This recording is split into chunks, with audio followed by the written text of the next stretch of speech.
So let's continue, shall we? So then that leads us to the parallel scam that he also had going on, which was the Groupon scam. Now, the Groupon scam actually started with the Cupcake Gallery and moved into FreshGo as well. So there was actually an article done about it back in 2012. What is it, June 25th of 2012. So very interesting that, you know, Crooks says that prior to what he said, the restaurant's closing, he never heard anything. No one ever spoke out about him.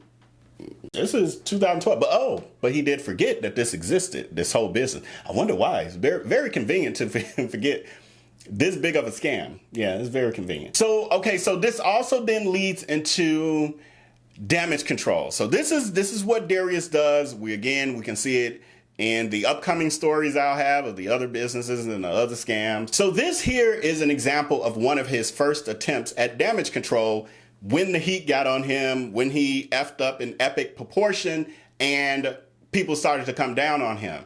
He then has to try to justify the situation and rectify it, not in a moral or righteous sense, but in the sense that serves him best. So basically to hold people off long enough for him to continue to scam before he can fully cash out. But let's see how he attempted to prolong the FreshGo scam. So this is Darius Crooks responding to the Groupon fiasco that has occurred, that we've heard people complain, you know, talk about how, you know, they didn't get what they were supposed to. But this is him doing damage control so he can continue to extend this scam.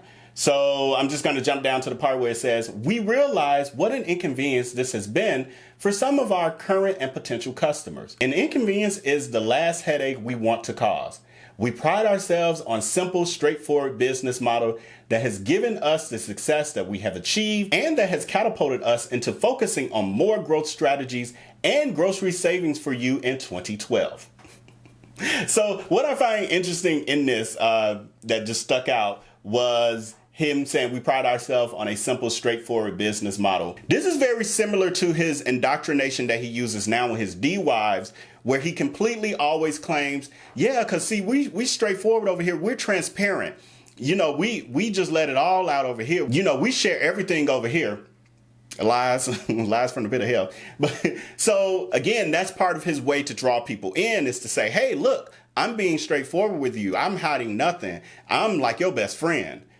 He's even trying to pull that off here in this, you know, scam of a, like, where's your success? This business just started. Yeah, this is crazy. So it goes on to say, since you've been inconvenienced, take $10 off your next 2 orders by using discount code at checkout. It's our way of saying we're sorry for the inconvenience. Buy more from me. I know I scammed you. You still haven't gotten your order. Your credit card has been charged multiple times unauthorized, but this limited time offer, if you give me an extra 2 orders so I can scam you some more, you'll get $10 off that scam. What? Oh, it's so funny. Oh, and here's the part here at the bottom. Cheryl, Gail, Mike, and Darius. So Mike and Darius are the same people. Actually, Cheryl, Gail, and so do I add that? AKA Cheryl Williams, AKA Gail Williams, AKA Mike Williams. So they're supposed to be your FreshGo team, this whole imaginary team in this 300 square foot office space. So, okay, so then this person at the bottom says, do not support. This guy owns FreshGo and he initiated hundreds of fraudulent charges on people's credit cards. He's a thief. He charged mine $98.34 twice. Okay, I don't know, what's up with that dollar amount? Is that his lucky numbers? His lucky scam numbers. Okay, so they say, had to get the bank to reverse twice. No one can find him. He doesn't answer his phone or emails. Right, at this time, no one could find him because he had escaped to New York.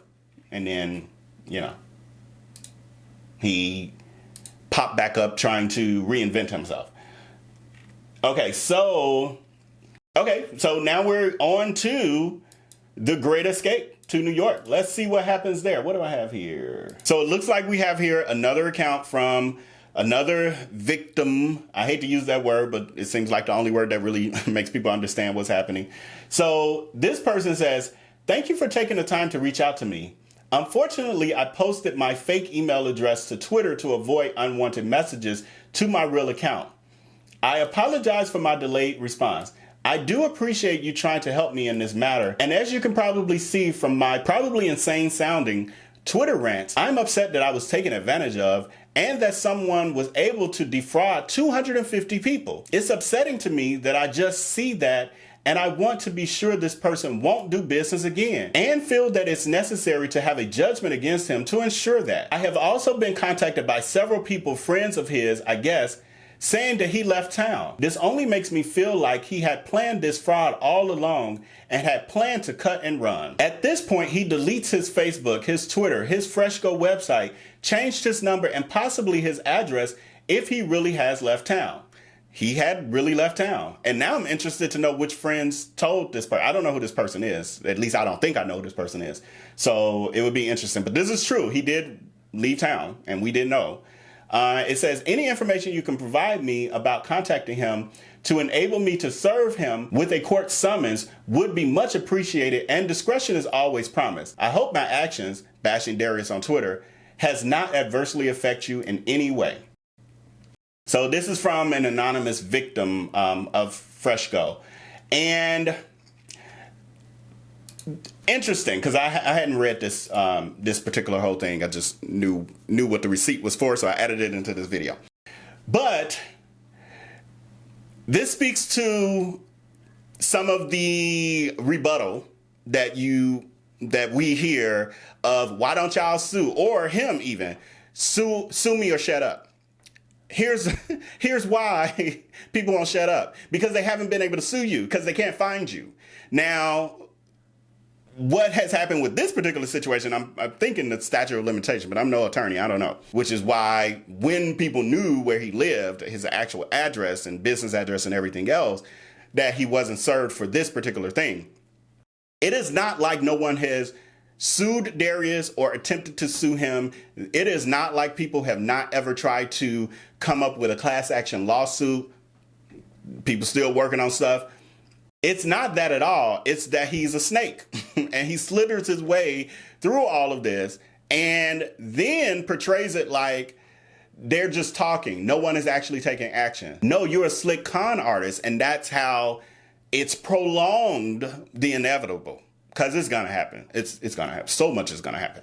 So it's prolonged it. But I'm glad that this person, you see a post way from, what is this, February 11th of 2012, saying that they were actively trying to find out where he had escaped to so that they could have him served. Unfortunately, we're just really finding out that that's when he ran to New Jersey and then wrecked that guy's apartment. The video I did about the landlord video, where the landlord had posted about Darius bouncing checks, 2 checks to him, well, stop payment and a bounce check or something. And yeah, all of the shenanigans he went through, and Darius causing $1,500 in damages to his home and all of that. So yes, so much to all of this, people. It's just so fucking much. But anyway, so next we can see, because Darius documents and has documented literally his entire life on the interwebs for well over a decade, we're able to pull things that give us his perspective as well at the time, or whatever was going on with him. And so this is no different. So what I'm about to read is actually Darius giving his narrative that he's creating of his side of this. We've heard their side. Now we're going to hear his side. And oh boy, am I grateful that the internet never forgets. And it's rare that you would have this kind of a situation that has been this long lasting and have so many receipts and accounts from even the person who is being accused, where they tell on themselves. I love it. This is a very unique situation, people. If you haven't noticed already. And that's why the story is lasting so goddamn long. Like, not only this video, but literally this whole thing. Been covering this for a year. It's crazy. And it's nowhere near done. Okay, so let's see. This here is 4 short years after Darius has scammed well over, a few hundred of us in Chicago before running off to NYC, aka New Jersey. And let's see. This is one of his This is one of his Facebook posts where he gives an account of that period of his life. So on October the 26th of 2015, he says, it was just under 4 years ago, February of 2012. Y'all see what's happening here? He's given a timeline of the time that the people were posting about him stealing all of their money from these unauthorized credit card, the credit card scam, the unauthorized credit card charges. Remember, those were February dates these people were giving, early February. He says, okay, so I'm gonna start over. It was just under 4 years ago, February of 2012, to be exact. I had just reached my limit of how my life had gone in Chicago. Limit of, I can't scam any more of y'all because y'all catching up to me. Everybody's catching on to the fact that I'm a horrible person. He says, I had set out for a bit of a vacation with the money I stole, not knowing my entire world would be turned upside down. From all the posts of people saying, he's a scammer, he's a thief, let's sue him. He says, I had gotten in a bad business deal with some business partners. I think he meant the customers he owed. Because what the freak business partners? Well, maybe he meant me because I was technically a business partner. Some bad deals, yeah, you stole from us. What? Okay, so he says, I have folks who I thought were friends turn around on me. Okay, so this got to be about me and our other friends. So I had some folks who I thought were friends turn around on me because I scammed them and they didn't like it. What? Oh my God. I think I remember a Facebook status reading, he should kill himself and ask for a new life because he's fucked this one completely up. Somebody said that. I have no comment on who said it, but it was not, it was not a Facebook post. It was a private message between friends, and found out later that there was a mole in the friend group who took that to him. And it was, people were ragging, saying things. People say, you know, things when they're hurt. You can't cut people and tell them how to bleed. He just said that a few days ago on his Instagram Live. So once again, you can't cut people and tell them how to bleed. And that wasn't even a message for him or for the public. So I'll leave that at that. So next he goes on to say, next he goes on to lie and create his narrative by saying, creatively, I was spent. I had gotten to the point where I no longer had the desire to even cook. I wish he had kept that desire not to cook. Would have saved a lot of us. He says, the moment I Googled information on a S attempt, I knew I had literally hit rock bottom.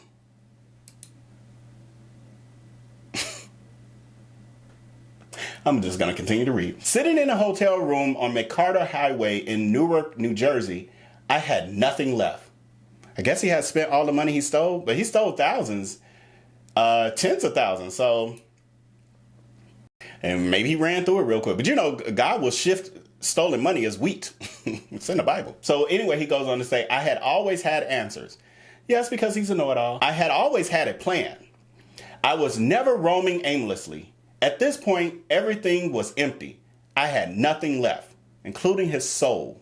Because he had no soul, has no soul. He then goes on to say, I don't quite remember when or where things started to turn themselves around. But they did. I found work. And believe it or not, the normalcy of everyday routine actually gave me a bit of energy I needed to start the repair work on myself. So I find it interesting the way he speaks of this time period. He had nothing left, always had answers, blah, blah, blah. Then he found work. In that story, the interview he did with, now I'm forgetting exactly, but it was at Peach's Restaurant here in Chicago with the guy who owns Peach's Restaurant. He was interviewing Darius, and Darius spoke about this time. And he claims in that interview that he found a job within 1 week. Here, though, it sounds like he's saying he struggled and had nothing because he had to have something because he stole tens of thousands of dollars from people in Chicago and then ran off here. Sold our truck. Like, he sold our truck. That was another few $1,000s. So he had money. I was here in Chicago 29 years, and then I was actually so I've gone through a rough patch in life, and you know, people who go through rough patches can go to, I don't know, Israel or something, or go to Africa and find themselves. I was broke, so I couldn't really go find myself. Couldn't go that far, okay? So what I did was I got on the road to go to Philadelphia to get cheesesteaks, okay? Always been fat. So I said, I'm gonna go. And we didn't have Google Maps back then. It was like MapQuest or something, right? So I missed the exit to go to Philly, and I ended up on the turnpike in New Jersey.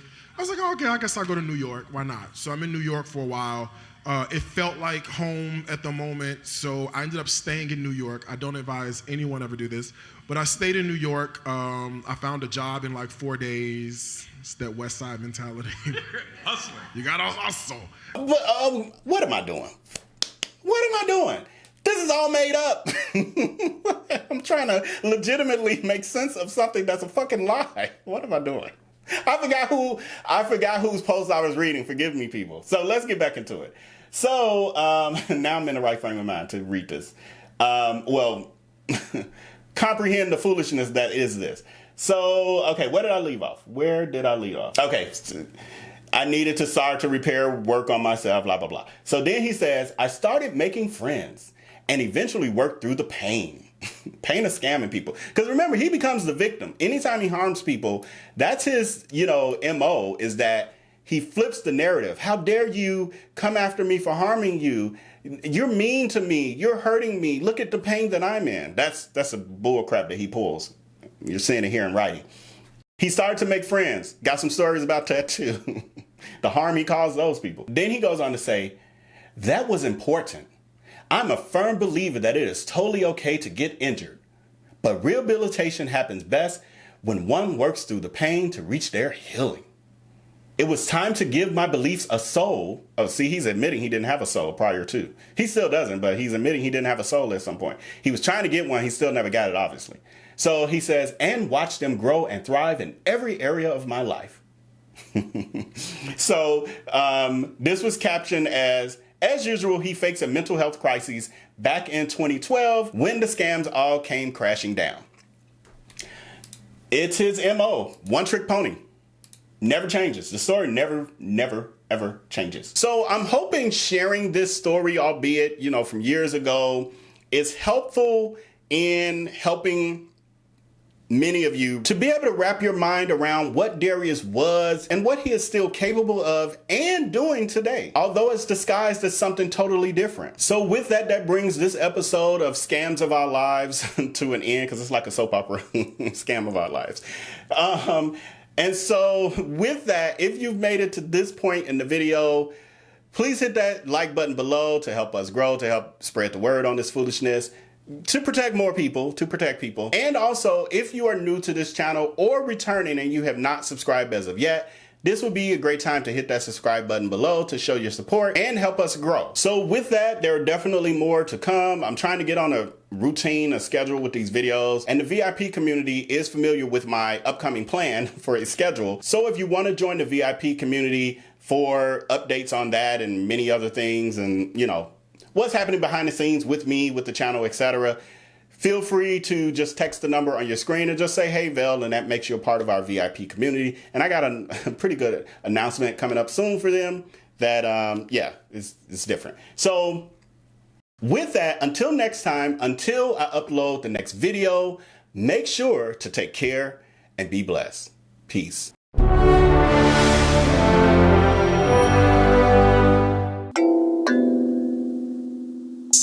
Ayy, poppin' like I'm supposed to. Watch out for the people that ain't close to. Speak a little something you could toast to. I ain't tryna hear about what you won't do. Moving like I'm into. Hit the ground running like the rain do. Speak a little something that you're into. I ain't tryna hear about what you been through. Like hold up, say what's the hold up. I got the pack, who got the roll up? I'm tryna pull up. It seem like every time I show up, it gotta go up. See the drip, they see the glow up. Oh, now they know us. See, it's funny how my pockets out of shape, but I'm fit for the flex. Clear the phone call, hit my chick with a text. Parlay through the bird with my drip from the jets. Save a couple hundred by your with the rest.